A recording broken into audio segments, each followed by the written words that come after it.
Hola amigos, hoy vamos a explorar las emociones de los animales en el bosque.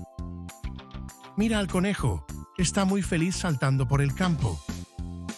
Oh, el ciervo parece sorprendido al ver algo nuevo.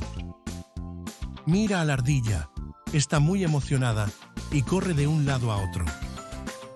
¿Ves al oso? Se ve un poco triste porque no encuentra su miel. Pero espera, la tortuga está tranquila y feliz en su paseo. Mira, el zorro está asustado porque escuchó un ruido fuerte.